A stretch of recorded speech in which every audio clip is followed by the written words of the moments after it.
بسم اللہ الرحمن الرحیم۔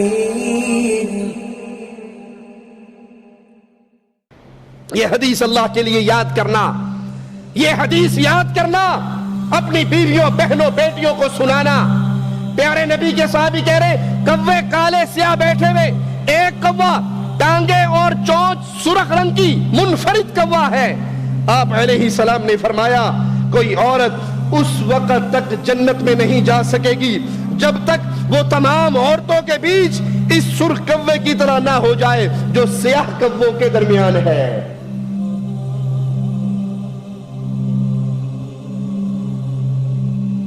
حقیقت میں چہرے کو ننگا کرنے کے داعی، یہ فتوے دینے والے، عورتوں کے خیر خواہ ہونے کی آڑ میں آ کر عورتوں کے سب سے بڑے دشمن بن جاتے ہیں۔ اے زیور توحید سے آراستہ بہن، اپنے گھر میں قرار پکڑو۔ ہرن جب پناہ گاہ سے نکلتی ہے شکاری کے ہاتھ لگتی ہے، موتی جب اپنی سیپی سے باہر آ جاتا ہے جوہری کے ہاتھ لگتا ہے، اسے تلاش اور خراش کا سامنا کرنا پڑتا ہے۔ لہذا تمہارا گھر تمہارے لیے سب سے بہتر ہے، اس گھر میں قرار پکڑیے۔ اور اگر مجبوراً باہر نکلنا پڑ جائے، اسلام اجازت دیتا ہے تو باپرد ہو کے، بغیر خوشبو کے، بغیر سنگھار کے، بغیر میک اپ کے، سادگی سے، سادے لباس میں، سادی چادر سے پردہ کر کے باہر نکلو۔ اور یاد رکھو یہ پردہ تمہاری عزت کا تاج ہے، تمہارے وقار کا تاج ہے۔ اور رسول اللہ صلی اللہ علیہ وسلم کے فرمان کو نہ بھولو۔ آپ نے فرمایا جو شبہات سے بچ گیا اس نے اپنے دین اور اپنی عزت کو، اپنے دین اور اپنی عزت کو محفوظ کر لیا۔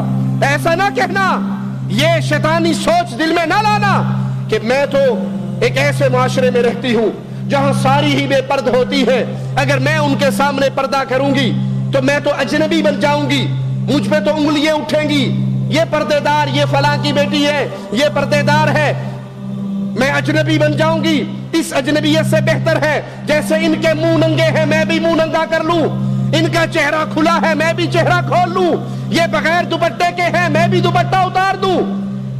اگر کوئی انسان اللہ کے دین پہ عمل کرنے کی وجہ سے اجنبی بن جاتا ہے، اس سے مبارکباد کا مستحق اور کون ہوگا؟ آئیے پیارے حبیب کا فرمان سناؤں۔ صحیح مسلم میں سیدنا ابو ہریرہ رضی اللہ عنہ سے روایت ہے، پیارے نبی نے فرمایا بدأ الاسلام غریبا، بدأ الاسلام غریبا، اسلام اجنبیت سے شروع ہوا، غربت سے شروع ہوا، وسيعود كما بدأ غریبا، پھر یہ دوبارہ اجنبی ہو جائے گا۔ ایک وقت آئے گا اسلام اجنبی ہوگا، چہرہ ڈھانپنے کی دعوت، تحریک اجنبیت کی تحریک ہوگی۔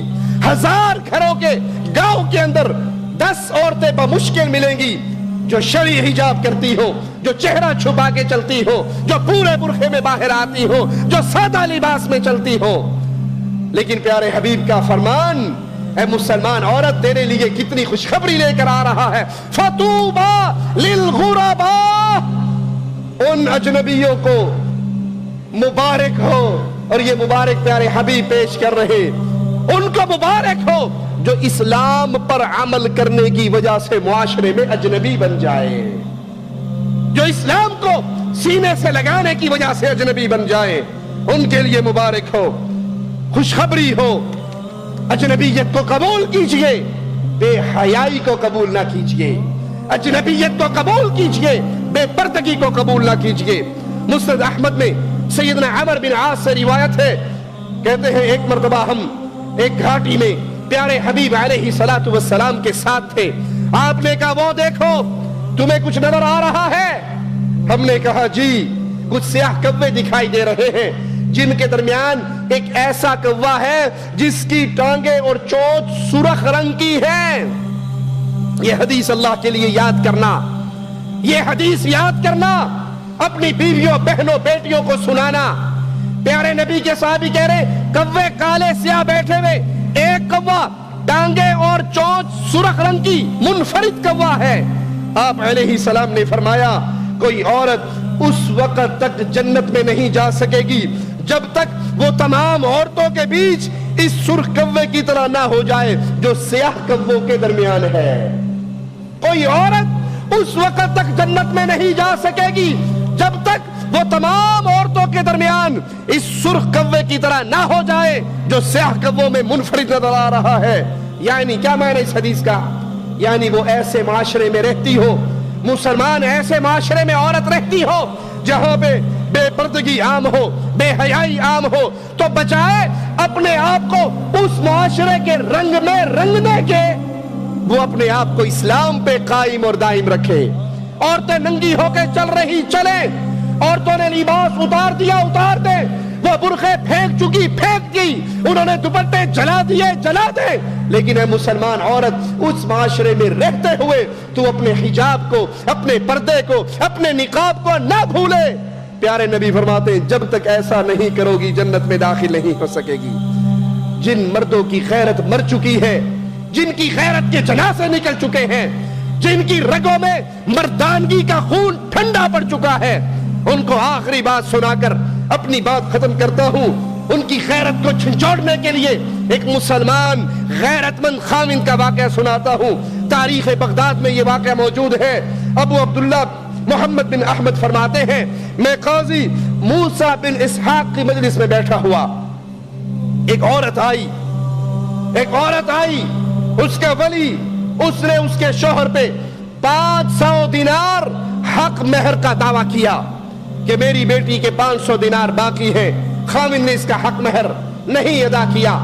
خامن اس کو بلایا گیا، اس نے اس دعوے سے انکار کر دیا، اس کی حقیقت کو نہ مانا۔ قاضی نے گواہوں کو بلایا، گواہ پیش ہو گئے۔ قاضی نے کہا گواہوں کو گواہی دینے سے پہلے ضروری ہے وہ عورت کا چہرہ دیکھے۔ یہ عورت اپنا منہ کھول، تیرا چہرہ گواہ دیکھ لے تاکہ ان کی گواہی کو تسلیم کر لیا جائے۔ اتنا سننا تھا، غیرت مند خامند کھڑا ہو گیا۔ مہندی کی رسم پہ اپنی بیٹیوں کو بے پرد کر کے نچوانے والوں،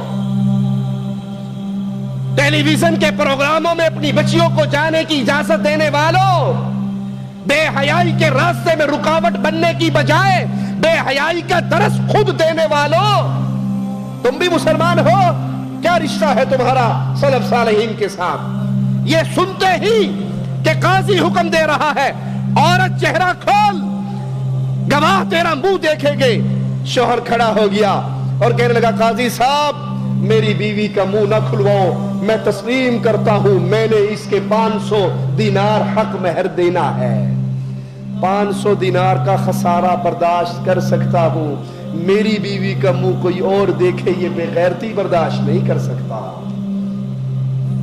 میری غیرت نہیں اس کو اجازت دیتی، میں غیرت مند ہوں، بیوی میری ہو منہ کوئی اور دیکھے۔ اپنی بیگم کو موٹر سائیکل کے پیچھے بٹھا کے آؤٹنگ کروانے والوں، اس کا منہ کھول کے یہ بیوی تیری ہے، دیدار سب کو کروا کے جا رہی ہے۔